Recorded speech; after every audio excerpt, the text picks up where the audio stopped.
Hey guys, SirLaurenceNZ here and welcome to my NAC2 map pack showcase. The premise is simple. I spend 1 to 2 minutes addressing each map with its layout, standard resources, civilization picks, and any other potential notes or features. There's a total of 12 maps that will have their timestamps listed on screen now for you to skip to before watching any specific game on that map. So without further ado, I hope you enjoy and don't criticize my civ suggestions too much. I was kind of short on time. Arabia is the standard open competitive map in Age of Empires 2, with resources often exposed and bases being wide open, resulting in the high aggression present in the current meta, while still maintaining a healthy flow of power spike progression for each player to utilize. Arabia's resources typically spawn at a medium to far distance, with all sheep and boars tending to be relatively easy to find. Arabia's gold and stones spawn relatively far away from the town centre compared to other maps, however they are guaranteed to spawn in your region of the map. Also, players typically get 1 to 3 wood lines around the town centre, making it quite possible to wall up with an appropriate investment. Some other features of Arabia are the abundance of hills, occasional cliffs, and then on the desert variant of the map, there's a bunch of small ponds scattered around the wood lines of the map. Because of this, players tend to try and exploit bad stone, gold, wood lines, and berry patches, with early military such as scouts or men-at-arms both usually followed up with aggression such as archers, skirmishers, or towers. Civilizations that work well with this would be civs like the Mayans, Aztecs, Incas, Slavs, Indians, Huns, and Franks.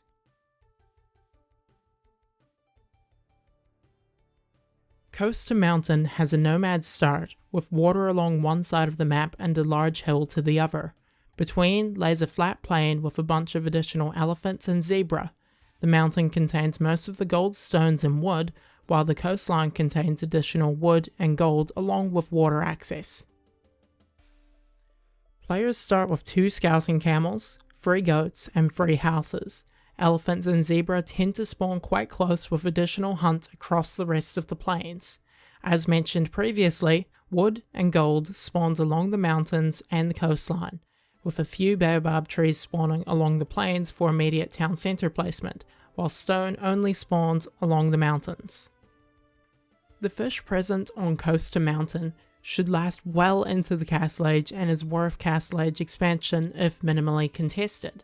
Additionally, investing into fish traps may become relevant come the late game. Players planning on taking advantage of the hunt for early aggression need to weigh the risks of not developing their food economies on the water, making the balance between commitment to land and water one of the main appeals of this map. Some civilizations we can expect to see on Coast to Mountain are the Mongols for the hunt and the Chinese for their additional villagers. Additionally, civs like the Japanese, Malians, Berbers, or Malay should also be strong. Dorado is a classic competitive map, testing players' ability to hotly contest the resources in the middle, which are permanently visible. Action is also forced due to farms not being able to be placed on the shores around the town centre, causing villagers to gather resources in much more exposed positions than usual. The map has a single close boar, 4 sheep and deer, along with 2 marlins jumping out of the sands next to the town centre, with tiny woodlines throughout the map, and the gold and stone mines only containing 2 tiles each, further incentivizing players to aggressively expand towards the centre. In terms of terrain, there's a considerable number of hills scattered along the sides of the map, with a few hills spawning between players and the centre, often becoming a major point of focus throughout the game. Based on what Dorado incentivizes, we can expect to see civilizations such as the Chinese, Incas, Indians, Byzantines, Spanish, Magyars, and Burmese excel for their relevant bonuses. Flooded Cross spawns with 4 large ponds in each of the corners of the map, with a considerable amount of deep sea fish in each. These ponds are also joined together along the edges of the map and between the players, creating a canal that must be crossed to reach your opponent's base. The resources on Flooded Cross spawn mostly standard, with medium distance boars, medium to far deer, and medium to far sheep. Free gold piles are guaranteed to spawn close, medium, and far from the town centre, along with 2 medium distance stone piles. The wood lines are slightly smaller than Arabia, however more than solid enough to see you throughout the game. In terms of features, the connected ponds make water control more important than the original cross, where loss of one pond will now spiral into the loss of further ponds. Additionally, the central canal presents players a way to utilise their navy against land units by blocking the crossings and presenting a considerable risk of demolition ships. Also, the various canals can now be walled by players creating docks in the canals themselves, blocking naval access. Another notable feature of Flooded Cross is that the woodlines, while smaller, typically allow players to wall up quite effectively. Based on this, Flooded Cross will likely see civilizations such as the Italians, Japanese, Malians, and Malay, with plenty of other good civilizations out there as well. Gold Rush is a map that has a large amount of gold in the centre on or around a bunch of hills. Players are forced to fight over these centre resources throughout the game due to limited gold availability from their bases. Gold Rush has far sheep, medium boar, and deer, with a decent number of woodlines nearby. Only 2 small gold mines spawning close to the town centre, and 2 standard stone mines, both a medium distance away. In terms of notable features, a large number of wolves spawn around the central gold, presenting a minor risk to drush or men-at-arms related strategies. This can be minimised with proper scouting precautions, however. Another noticeable feature on Gold Rush is how the map can be incredibly closed at times. You might also notice that when less trees spawn at one player's base, more trees will often spawn around their opponent, making a perfect basis for strategies such as drush fast castles. Occasionally though, players might simply opt for a civilization that can deal with a limited gold supply well, hoping for their economy or unit choices to win out instead. Based on these features, it's likely that Gold Rush will see a considerable number of restarts, so that players can have the best odds of executing their preferred strategies. All things considered, we can expect to see civilizations such as the Mayans, Slavs, Malians, and Byzantines shine here on Gold Rush. Graveyard is a slightly more closed version of Arabia with its larger woodlines while having all of its secondary gold/stone piles scattered across the map. And to state the obvious, there's an assortment of skeletons, abandoned ruins, headstones, and spooky dead trees for theming. Only the ruins block building placement, however. In terms of resources, the total of 5 sheep, not the standard 8, are found at a medium distance, with the 2 boars also spawning at a close to medium distance along with the medium deer. The only main, guaranteed gold and stone piles both spawn relatively close to the town centre, along with the aforementioned scattering of additional mines. Besides the decorations, the only other notable features are the large number of relics, somewhere in the ballpark of 10+, which could be incredibly strong for the Aztecs specifically. Keeping all things in mind, the civilizations I'd expect to see on Graveyard are the Slavs, Aztecs, Mayans, and Incas. Land Madness is incredibly unique.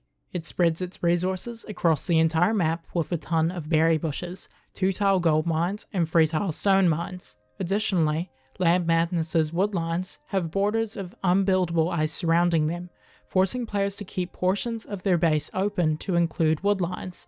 Quick walls are still possible, however any ranged support can exploit this weakness promptly. The total of 5 sheep spawn extremely close to the town centre, along with the single close boar and 6 deer.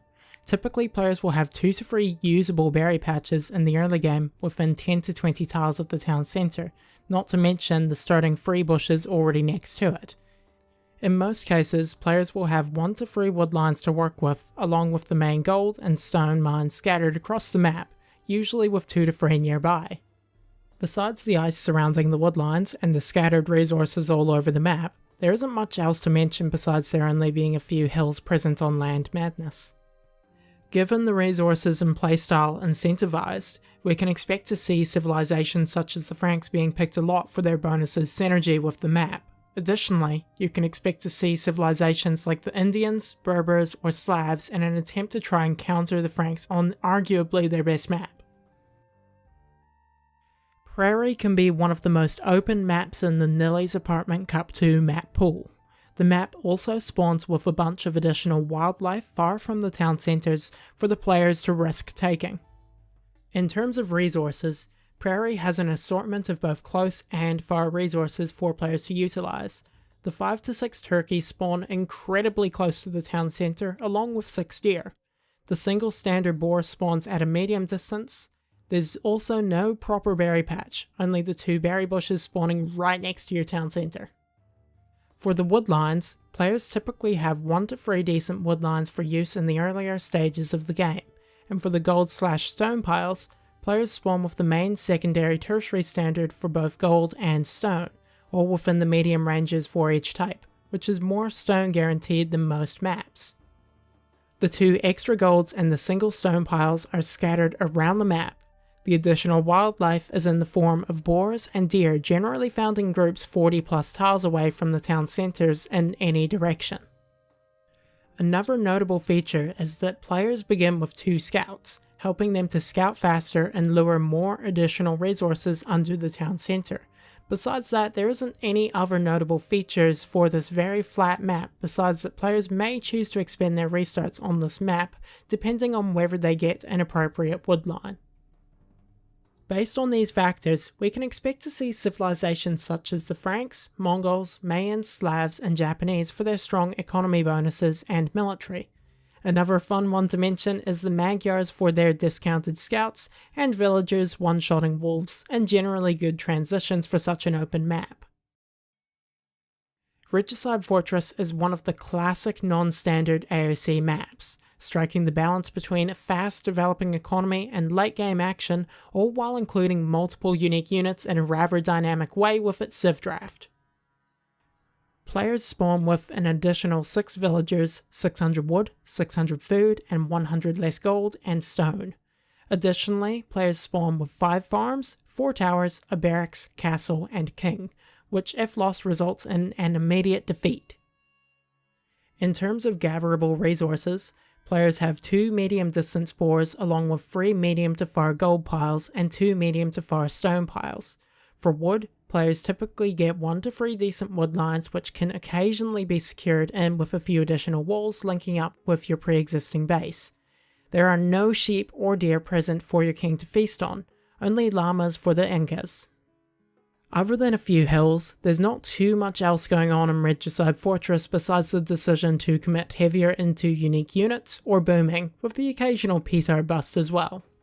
Keeping things in mind, we can expect to see strong unique unit civilizations such as the Mayans, Berbers, Burmese, Spanish, Goths, and Chinese all doing quite well for themselves in the appropriate matchups. Rehydration is a moderately open map with hundreds of box turtles surrounding the edges of the map. These box turtles are the fastest standard gatherable resource in the game and provide an immense amount of food throughout the match, sparking boatloads of aggression, often mixed with a healthy boom to back things up. The other resources on the map are a little different to standard, so here they are.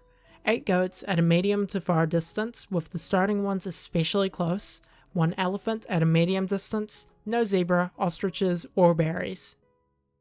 Rehydration's gold situation is the standard 3 pile setup being at a medium spawn distance, and the same is true for the 2 stone pile setup. Extra gold and stones as per usual are scattered over the map with 2 piles of each per player. Woodlines are moderately sized and tend to make walling relatively easy by the early stages of the feudal age, forcing gameplay often into the castle age or beyond. When it comes to features, this map is rather flat when compared to most other maps with the exception of Prairie. Also, instead of a scout, players spawn with 2 scouting camels with reduced line of sight. Based on the map, we can expect to see civilizations such as the Japanese, Indians, Malians, and Chinese excel for their powerful economy bonuses.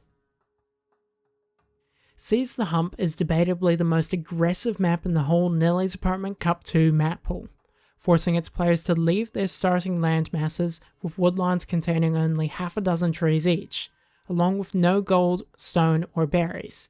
Because of this, players fight fiercely over the hump to stake their claims over the vastly superior and necessary resources far away from their town centres. The 8 sheep, 2 boars and 4 deer spawn on or near the starting island on the shallows. As mentioned, the remaining wood, gold, stone and berries are all found atop the hump. The main features I've noticed this map having is the ability to place down docks, and potentially demo your opponent's villagers or armies leaving the island, or invest into Malay fish traps for example.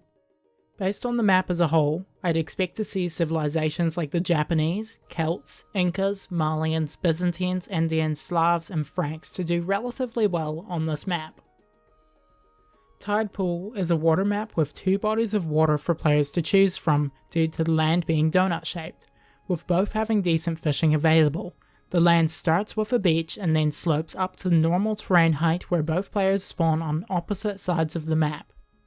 In terms of resources available on Tidepool, there's 2 standard boar, sheep and deer all spawning at a medium to far distance with the standard numbers. While the main gold and stones both spawn very close to the town centre, the secondary resources don't seem to be guaranteed and rather are scattered around the map. The wood lines are often on the smaller end, however are perfectly sufficient and often usable for walling. Deep sea fish are available in both water sources, with the most reliable fish being found in the middle or in the corners of the map. In terms of other features, Tidepool has an unsaleable section of beach where players can wall across to prevent land armies advancing. However, if walls are not made at this beach connection, it'll be much harder to wall properly due to the sloped terrain being unbuildable. Finally, with these points in mind, we can expect the Italians, Japanese, Malay, Malians and Portuguese to be some of the strongest civilizations based on their water prowess. Thank you to everyone who made it this far. I hope that this video helps you get more out of NAC2 and that you would also be interested in checking out my other projects. I'm extremely proud of the other map overviews on my channel as well as the Capture Age project. Version 2 is going to be huge. Thanks again, check out my live streams and I'll see you next time.